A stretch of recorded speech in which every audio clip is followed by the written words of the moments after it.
the Queen continued her reign over Museum Center in Cincinnati as her stay nears its end. We celebrated the return of old favorites and new inspirations as autumn approaches. With Tornado Alley extended until October, we were excited to welcome back Sean Casey and the TIV team. Recently off storm chasing season, the TIV rolled back into town July 23rd and 24th to kick off their second tour for the film. The team met Dorothy and the Scarecrow from the Children's Theater of Cincinnati's upcoming production of The Wizard of Oz, and they took their big machine over to meet our Big Red Machine at the Reds game.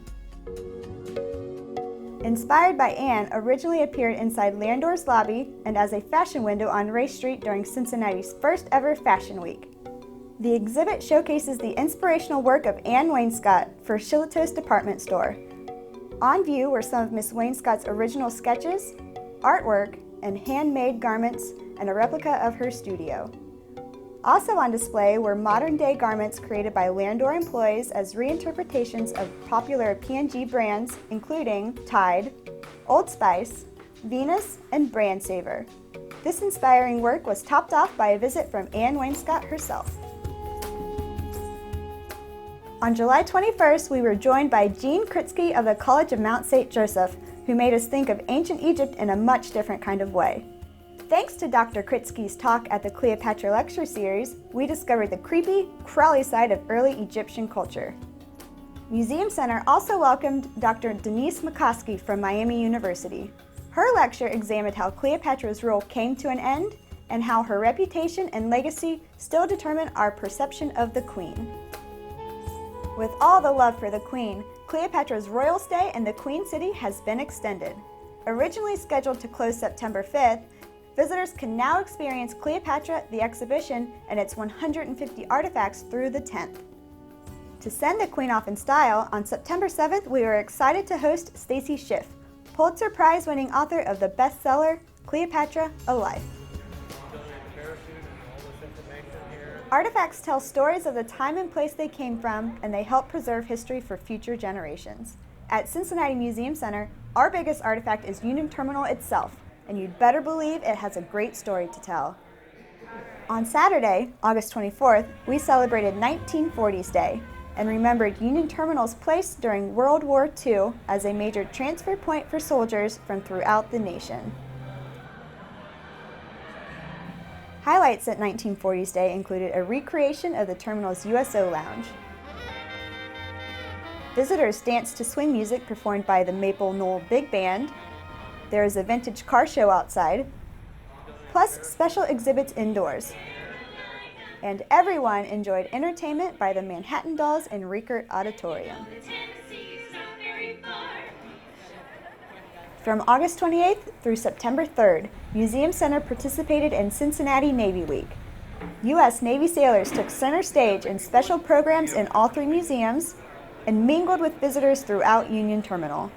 We even had a special visit from the Navy's Leapfrogs, who jumped from an altitude of over 12,000 feet and landed right in front of the fountain, to the delight of adults and lots of excited kids. On June 9th, we celebrated the efforts of our youth volunteers at the Youth Program Banquet. This program is dedicated to fostering leadership, promoting diversity, and preparing students for a successful future. All of our participants graduate from high school, and 98% continue on to a traditional four-year college. Museum Center has been in the news in recent weeks after talks with Hamilton County Commissioners led to community discussion about the best time and ways to carry on repair work at Union Terminal. The structure's place as a National Historic Landmark and a big part of Cincinnati's history encouraged the community to voice its support for Union Terminal. Doc Thompson and Bill Cunningham of 700 WLW Radio called the terminal a Cincinnati treasure. Museum Center member Mark Amazon talked about walking through the cave with his grandkids. He and others say they'll continue to support Museum Center as an institution that enriches lives throughout our community. With the bicentennial of the steamboat fast approaching, Museum Center is the force behind a new exhibit in the Ruthven Gallery, Paddle Wheels and Whistles, Cincinnati and the Steamboat Era. Join us through October 30th as we explore the Queen City's rich steamboat history and celebrate the bicentennial of the first steamboat to come down the Ohio River in 1811. On display are steamboat models, captain's papers, and navigation maps, plus many images of steamboats from throughout the 19th century. The items in this exhibit are from Museum Center's history and library collections. As we look ahead, it's all engines on as we gear up for our newest OmniMax film, Rocky Mountain Express, and the opening of the new Holiday Junction featuring the Duke Energy trains. It'll be full steam ahead for trains, and more trains.